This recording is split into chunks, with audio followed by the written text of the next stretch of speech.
കൊടിനട മുതൽ വഴിമുക്ക് വരെയുള്ള ദേശീയപാതയുടെ വികസനം അടിയന്തരമായി നടപ്പിലാക്കുന്ന പദ്ധതികൾക്ക് തുടക്കമായി.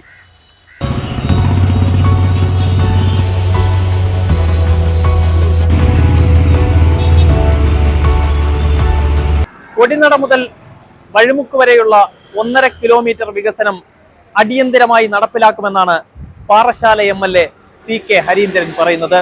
കരമന കളിയിക്കവള റോഡിന്റെ 2 റീച്ചുകളുടെ നിർമ്മാണം പൂർത്തീകരിച്ച് 3ാമത്തെ റീച്ചായ കൊടിനട വഴിമുക്ക് ദിവസം 1.5 കിലോമീറ്റർ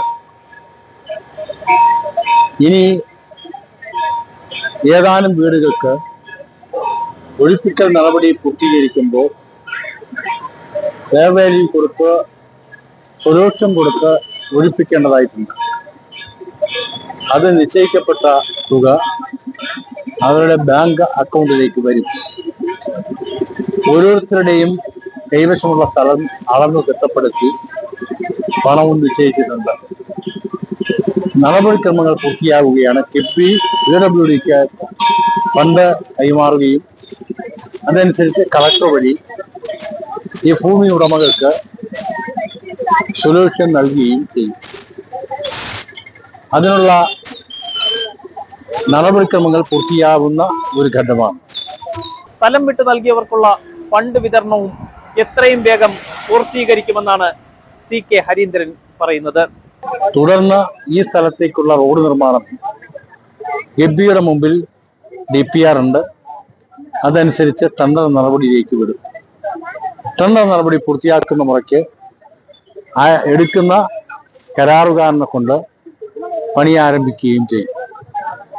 വഴിമുക്ക് മുതൽ കളിയിക്കവള വരെയുള്ള റോഡിന്റെ ഏകദേശം 18 കിലോമീറ്റർ ഒറ്റ റീച്ചായി ചെയ്യാൻ വേണ്ടിയാണ് ആലോചിച്ചിട്ടുള്ളതും തീരുമാനിച്ചിട്ടുള്ളതും.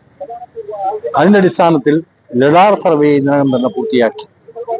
ഫിസിക്കൽ സർവേ നടത്തി ഓരോരുത്തരുടെയും കൈവശമുള്ളത് ഫിസിക്കലായി സർവേ ചെയ്ത് നിശ്ചയിച്ചു കഴിഞ്ഞാൽ അതിൻ്റെ തുക കൊടുക്കാമെന്ന് കേരള നിയമസഭയ്ക്കകത്ത് ബഡ്ജറ്റ് സമ്മേളനത്തിൽ ഞാൻ നടത്തിയിട്ടുള്ള ബഡ്ജറ്റ് പ്രസംഗത്തിൽ ധനമന്ത്രിയോട് ആവശ്യപ്പെട്ട പ്രകാരം അദ്ദേഹം ആ പണം കൊടുത്ത് വളരെ വേഗം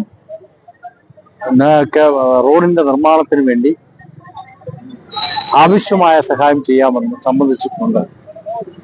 അതും കൊടിനട വഴിമുക്ക് റോഡിന്റെ നിർമ്മാണവും ഒരേ ഘട്ടത്തിലാണ് നടക്കാൻ പോകുന്നത്.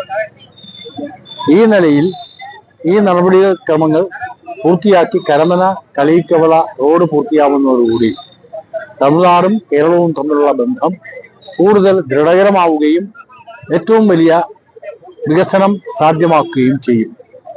മലയോര ഹൈവേ വന്നു കയറുന്ന സ്ഥലം പാറശാലയാണ്. അതുപോലെ സാഗരമാല പദ്ധതി പ്രകാരം കരക്കുട്ടം ബൈപ്പാസ് വന്നു ചേരുന്നതും പാറശാലയ്ക്ക് സമീപമാണ്. ഈ 3 ഹൈവേയും പാറശാലയിൽ വന്ന് സന്ധിക്കുകയാണ്. വലിയ തോതിലുള്ള വാണിജ്യ ഇടനാഴി വരെ നമുക്ക് കൊണ്ടുവരാൻ കഴിയുന്ന ഒരു പ്രദേശമായി പാറശാലയും മാറും. അതിനുള്ള തയ്യാറെടുപ്പാണ് ഗവൺമെന്റ് നടത്തിക്കൊണ്ടിരിക്കുന്നതെന്ന വിവരം സവിനയം നിങ്ങളെ അറിയിക്കാൻ ആഗ്രഹിക്കുന്നു. ഈ 1.5 കിലോമീറ്റർ വികസനം എത്രയും വേഗം നടപ്പിലാക്കുമെന്നാണ് പാറശാല MLA CK ഹരീന്ദ്രൻ പറയുന്നത്.